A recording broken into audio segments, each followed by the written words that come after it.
Hey, what's up, podcast? It's Chris here, and you are listening to a special bonus episode of the Teach Better Talk. In this awesome episode, Chad Ostrowski and Dave Schmittou break down a recent Admin Mastermind that was jam-packed with a ton of great ideas and conversations we wanted to make sure you all had the chance to listen to. Every Tuesday morning and evening, the Teach Better team hosts 2 different Admin Mastermind sessions where administrators from all over the world connect and discuss major ideas, topics, and issues related to school leadership, culture, and administration. To learn more about our admin masterminds, head on over to our website at teachbetter.com/mastermind, where you can find everything you need to know and get signed up.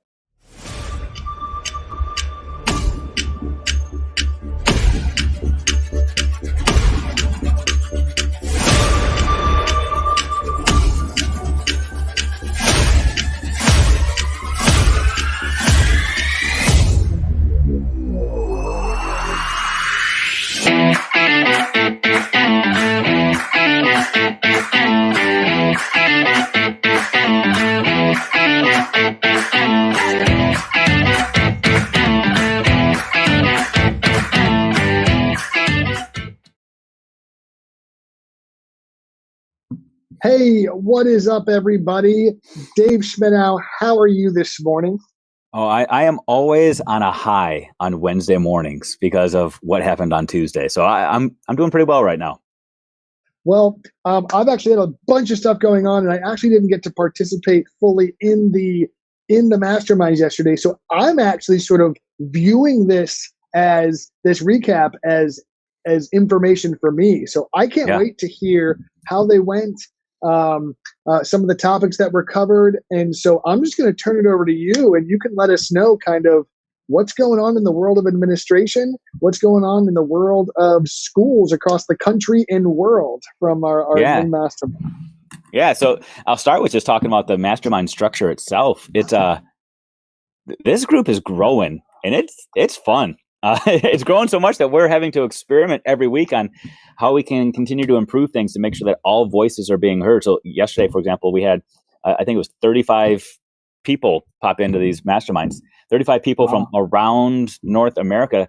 And this doesn't include some of our core group from the other side of the world who couldn't join us yesterday. So 35 amazing people, which means so many awesome points of view and perspectives being shared.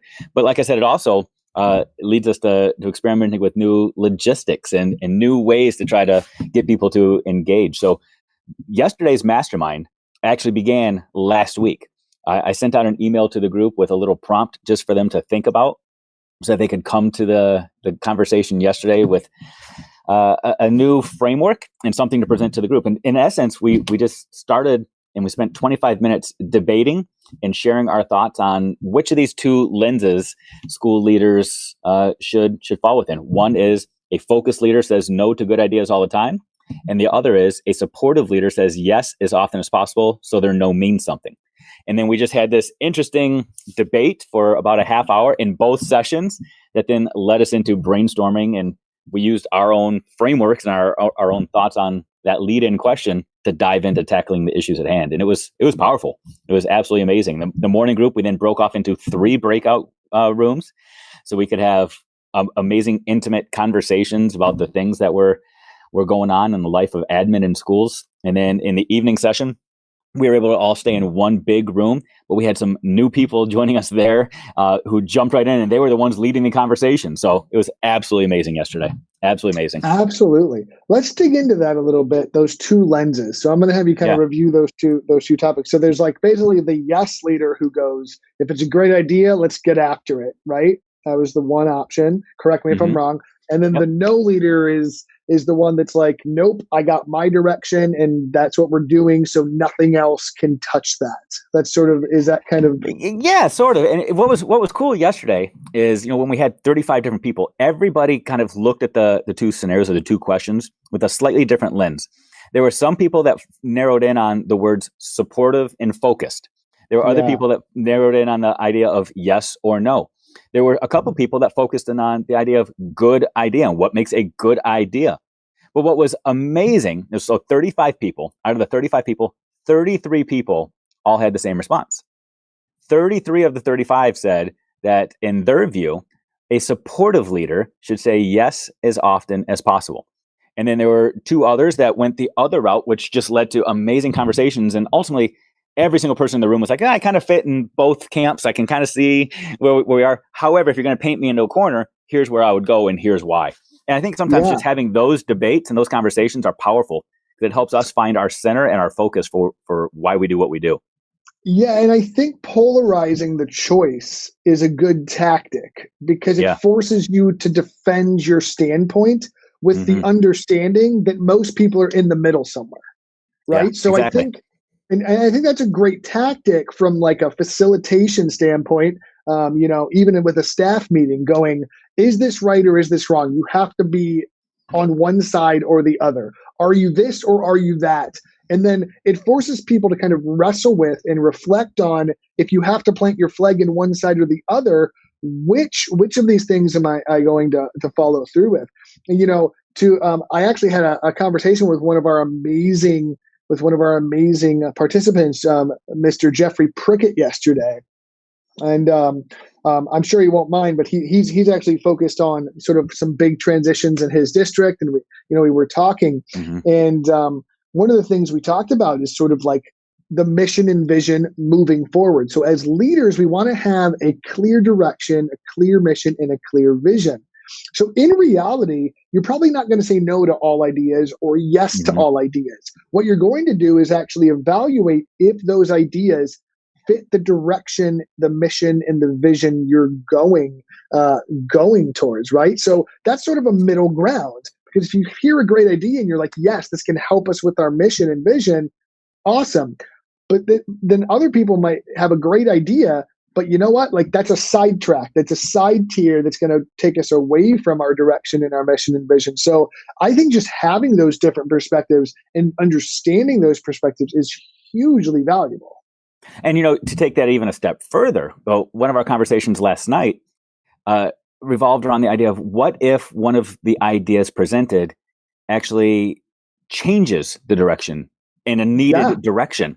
So, for example, we talked about the lens of social equity and inclusion and how back in March, April, May, June, everybody was kind of on board saying we need to make some systemic changes. Right now, the way that we do things does not necessarily meet the needs of all students in an equitable and inclusive way. So we need to make some changes. Well, we're now in November, and the question was, how many of us made those systemic changes? Or was it lip service? And then what if somebody comes to us with an idea that disrupts the way that we're currently doing things and disrupts our current vision or way of doing things? Do we embrace that? Do we accept that? And then do we challenge ourselves to take some action? And how do we do that without disrupting everything else that's happening? It was just a powerful conversation. It was really good. Absolutely. Did any other topics get discussed yesterday, or was this sort of the main? No. That was just the intro. That was the appetizer. Gotcha. Just to kind of wet our whistle. That was the first 10 minutes. Was so good. Yeah, it was. Every time we get together, we try to just get to know each other a little bit differently. And sometimes we do off the wall personal things like what's your favorite TV show or guilty pleasure or whatever. Sure. So this was our intro yesterday, that we kind of took it to more of this professional route. But I told everybody what we're going to be doing from Tuesday to Tuesday, the 6 days in between, is we're going to be having these kinds of conversations, both in our Voxer group and email groups and Twitter. We're going to be really wrestling with leadership stuff so that when we come back together, we can have some relational time to build off of the stuff that we learn. So we jumped in and we did solve some problems for some people yesterday. We had conversations yesterday just dealing with, I'm a new administrator, I'm a new leader, I'm emerging. What should my focus be? What should my priority be? Which was always good. We had somebody that said they're starting their administrative internship. Should they treat this like a long-term job interview, or should they come in and just be raw and vulnerable and say, I don't know what I'm doing? Like, what is the right approach? We had people, this was a great one. We had people debating at this time of year when teachers are feeling June tired, which I thought was a great statement. How do you support them? How do you support them without overwhelming them with toxic positivity? Like, how do you find that happy balance between toxic positivity and I got your back? And that was a great conversation. Yeah. Let's dig into that for a second. I actually just got off the phone with an administrator, and we were discussing how do we continue growing and moving the needle forward while maintaining respect for teacher sanity and Yeah. sort of self-care. And something I constantly talk about with administrators is the idea that like we need to get out of survival mode because we don't know how long we're going to be in this mode, right? Like we don't know how long this pandemic's going to last. We don't know how long this situation's going to last. So how do we keep the needle moving forward to avoid like these crazy gaps in student knowledge, to continue doing the important work of improving education and equity for all students? How do we continue moving that while still respecting, right, and being cognizant of teacher workload, teacher stress, and the teachers being June tired, right? Yeah. And so I think that's a very topical thing that probably every administrator that's tuning into this right now is probably dealing with right now. And you know what's interesting is I know we talked about this back in March, April, May, and I think we can say it's probably still true now that a lot of this pandemic and a lot of the shifts that we're seeing right now in a lot of places did not create new issues. They simply magnified issues that were already in existence. 100%. And I'll use this as our prime example. Right now we're facing this a new pandemic in schools where we have this teacher shortage. But this new pandemic began 5 years ago. I don't think people realize that. It was known. It's been known for a long time. Yeah. The average teacher tenure was actually shorter than the average administrator tenure for the first time in a century. And that started 5 years ago. Teachers were coming in and they were leaving saying, this isn't for me. But right now we're using the pandemic, the virus as our excuse and saying, oh, it's not because of the cultures we've created. It's because of all this extra stuff. I think it's a time for us as administrators and leaders to reflect and say, maybe that's not it. It's sometimes easier to blame these outside forces. And yeah, there's a lot going on right now that is making life a lot harder for people. But we have to recognize that we created systems and structures that were already difficult prior to a virus coming on the scene. So we've got to reflect back on what we can be doing differently to support teachers. When we come out of this, teachers are going to have the same struggles they had back in January and February of this year. So how do we lean into teachers, show them that their voices matter, that they're not just a bunch of lip service, and actually support them with actions? When they come to us with those good ideas, do we say, yeah, that's a good idea, and then stand beside them and make them do all the work? Do we lean in and support them? Or do we just accept a bunch of ideas and continue on our own way doing what we've always done? We have some work to do on our end. Yeah, I really like that, right? So like, what is the responsibility we have as leaders? What can we do to support the continued progression, to reduce the stress of the teachers who are carrying the load, so to speak? And I also don't want to negate the load that administrators currently have either. I think most administrators have literally been working since March of last year nonstop to figure out how to make this work and just doing the best they possibly can to keep it floating. And something that concerns me, I think, the most, though, is every once in a while I will hear the phrase, there's just so much going on. We can't really focus on anything right now. We're just trying to like keep things moving. We're literally just trying to like keep the lights on, right? And I feel like that's a really, really dangerous mindset because of what you just talked about, right? So we can't just go, well, because education in some form is being provided, like things are okay. At a certain point, and the reason this scares me, the reason that mindset scares me is because we don't know how long this is going to last. So if a month ago we said, things are crazy, let's not do anything. Let's just like keep things going the way they are. Let's not improve. Let's not focus on any measurable, improvement in instruction or any of the things that we were worried about before. Let's just pump the brakes. Let's just stop everything and like leave everyone alone so they can get through this. My question is, when does it become okay as we get through the winter and things get worse? When does it become okay as we get into the spring and things could still be worse and worsening? I hope, knock on some wood, that that's not the case. But when does it become then okay for you to switch the gear back? Like, do you get stuck in the gear of we can no longer move forward in education? We can no longer improve because it's a crazy time, right? So how do we, my fear is that there are some staffs and schools that are like stuck in that mode, and I don't know how you get out of that mode once you've entered into it in an uncertain time, because things aren't it's for the near future getting better. So how do you transition back when things are worse when then you entered into that mode? And I think that's a really dangerous place to be, because as you alluded to, those improvements needed to happen before the pandemic. So ignoring them now is even more detrimental to student success. Yeah, I think there's so much that you just said that I think we could unpack and go deeper in. I don't know how long we want to go here, but I'm going to go. So bring out the hook at any time. I gotcha. Okay, I appreciate that. So I think, so first of all, we talk an awful lot about the need to replace behaviors. In all walks of life, psychology talks about if you want to change behaviors, you have to replace behaviors. You can't just eliminate, you have to supplement with something else. Whether it's with your diet, when you give up candy, you got to supplement with something else. It's the reason why when people give up smoking, they start eating more. I mean, replacement behaviors are reality. Right now, we're in the situation where we have added new behaviors to people without taking other things away. It is our responsibility right now to sit back and focus in on what we can take away from others, including ourselves. But this is an opportunity for us to focus on the focus. Yet at the same time, I had a lot of conversations with a lot of administrators back in September and October who were talking about their focus for the short term, their commitments were going to be on empowering others and trying to help others see their true value and their true weight. So I'm going to connect a bunch of dots here. A few minutes ago, we talked about this teacher shortage and how teachers were feeling burnt out and exhausted.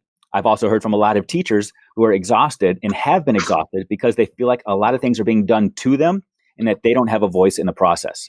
We can connect a lot of dots right here. We can start allowing people to feel valued, to feel heard, which is a basic need for human beings. We can allow a lot of teachers to start feeling valued and important by tapping into their potential, to their leadership, allowing them to take action on their initiatives, on their ideas, on their thoughts, while at the same time freeing ourselves as leaders of some of that burden to feel like we have to do all the things, because we now have other people that want to feel important, want to feel valued, that are willing to do some of those things. We can then replace some of those other behaviors that teachers are feeling overwhelmed and stressed with by taking some of those things off their plate so they can now focus on these things that matter most. And ultimately, when we come out of this, we have just built capacity like we never realized before. We've equipped new leaders to do new things and have new skill sets. We've now narrowed our focus instructionally and curriculum-wise and pedagogically to prioritize the things that matter most. So whenever we start to feel like we've come out of this, we will be in a better place. We will have designed and created new structures that support ourselves, our schools, our students in ways that we never thought were possible, all by reprioritizing, redelegating, and refocusing what matters most. I love it. The thing I love most about that is you're adjusting the work, you're not stopping the work. That's it. And I think that, to me, is what I took away from just the amazing brilliance that you just, shared with the world, is that it's not necessarily about stopping the work. It's not necessarily about holding all the presses and just letting things be the way they are. It's about adjusting the work, our interactions, and our capacity as individuals and how we build that capacity in others. It's about adjusting those things so that the work can continue and that it's better after, when the sun shines again, so to speak. Absolutely. That's absolutely fantastic. So, where do we want to go from here, Dave? We've talked about the introduction. We've talked about, leveraging teacher burnout with continued progress in those different lenses. Were there any other issues that were brought up either by individuals or maybe collectively that you think would warrant additional discussion? No, I think just one of the things that everybody needs to recognize, because this comes up every single week, this idea of administrator island, that being an administrator is a lonely place. It's a place that a lot of people strive to get. And then when they get there, they say, oh my gosh, we talk about this, and I'm not saying administrators are like celebrities, but we see a lot of celebrities out in Hollywood that talk about this, that when they finally make it, they start to realize how alone they are. And administrators, I think, feel the same way so often. They finally get that office, they finally get the leather chair and the mini fridge and their whatever, and they start to realize, wow, they're doing a lot on their own. And we get it, and I understand why that is. But this mastermind community is a place for you to join other people who also feel the same way. We can be on this island of misfit toys together, and we can thrive, and we can lean in, and we can have these conversations that we need to have, but often we don't feel like we can have in our schools or in our district because we can't be vulnerable. We can't say what we don't know. And I think that's why this community is growing, because people continue to realize, wow, there are other people out there just like me that I can connect with, I can learn from, and I can grow with. So I'm just going to encourage people, if you are an administrator, if you have an administrator, if you are friends with an administrator, encourage them to join us, because we'll continue to adapt this. I told the people yesterday, if we have to go to 10 meetings a day on Tuesdays or 4 days a week to make this happen, we will find a spot for our administrators to get together, to connect, to grow, to lean in. So just sign up, get the little registration, join us via Zoom, and let's keep growing. Every single week, there are new people that are joining us. So you will not be alone in this journey. So sign up. Yeah, absolutely. And at this point, I can almost guarantee you're going to find, you might, if you're an administrator, know someone who's already participating in this. We have administrators inviting others every single week. So if there's an administrator watching right now or on the replay and they want to participate, what's the easiest way to sign up? Yeah, so here's what's going to happen. You see it scrolling across the banner there at the bottom, teachbetter.com/mastermind. When you do that, all we're asking for really is your contact information, so that on Tuesdays, an hour before the meeting, you get an email that says, here's the link. And then 10 minutes before the meeting, you get an email that says, here's the link. I mean, that's it. It's not free. It's not a money grab. We're not reaching out to you saying, hey, and how can we do other things? This is truly just an opportunity for you to connect with other people. So that's all we're looking for. You just sign up, teachbetter.com/mastermind, and then you'll get an email with the link. That's it. If you choose to then join the Voxer community and continue to grow and connect with all of the other amazing leaders out there, awesome. If you want to send out emails and share your phone number with people, outstanding. But truly, we just want to put you in a place where you can grow with other people. That's it. I love it, man. I love it. So if you're an administrator, if you're interested in joining, if you think you might eventually or at some point want to join, I highly recommend just signing up now. Just go sign up right now. And that means every week you're going to get a quick reminder that you can either completely ignore or take advantage of. And I think some administrators do it like that, right? So some administrators go, you know what, I'm good, or I have a meeting, or I'm busy, so I'm not going to go this week. But next week, Tuesday rolls around and they're dealing with some issues and they need a sounding board and they don't want to be on that island. So they go, hey, just got my email from Dave, mastermind starting. I'm going to go. Like, how cool is that? Let's just talk about that for just half a second, right? I think getting those emails is really nice because it's not something that's you have to remember. You're literally getting an email every Tuesday that you can utilize or ignore. It's totally up to you, but it's always going to be there. It's always going to be there just going, hey, you need some help right now? And if you don't, cool. But if you do, come on, join us, right? And so that's absolutely fantastic. So even if you're considering this might be cool, this might be useful, signing up is completely free, right? And by the way, there are literally groups like this that cost a lot more than free. But this is completely free. There's no obligation. There's no like sort of homework. It's just you connecting with other like-minded individuals to get off your island or to have an island party, if you want to call it that, right? However you want to illustrate that. So any final words before I let you get on with your day, sir? No, just come join us. And if you've been here for a while, I appreciate the fact that you are growing me through this process. And I think that's the beauty of this is there's no script. We don't have a set curriculum or a textbook that you have to go purchase. This is one of those things, like you said, Chad, where you get that email and it all just hits the fan as you hit that email and you say, oh my gosh, I have to solve this now. I don't have a clue. Join us and bring it to the table. We don't just talk big picture philosophical stuff. We're not locked into theory. This isn't a doctoral dissertation. I'm struggling with this thing now. Help. And you put it on the table. This just happened. And we help. And I need help. Yeah. That's it. So, which has literally happened in those conversations, right? Someone goes, listen, I just had this meeting. This is what happened. What do you guys think? And sometimes it's that easy. And those are some of our best conversations. So Right. So Dave, superintendent, principal, AP, dean, if you are a leader of a school, get here, period. absolutely. Dave, it's always a pleasure. I always truly enjoy our time. Thank you so much for your time this morning, and everyone else, have a fantastic day. And happy Veterans Day, by the way. Just there you go. Get that.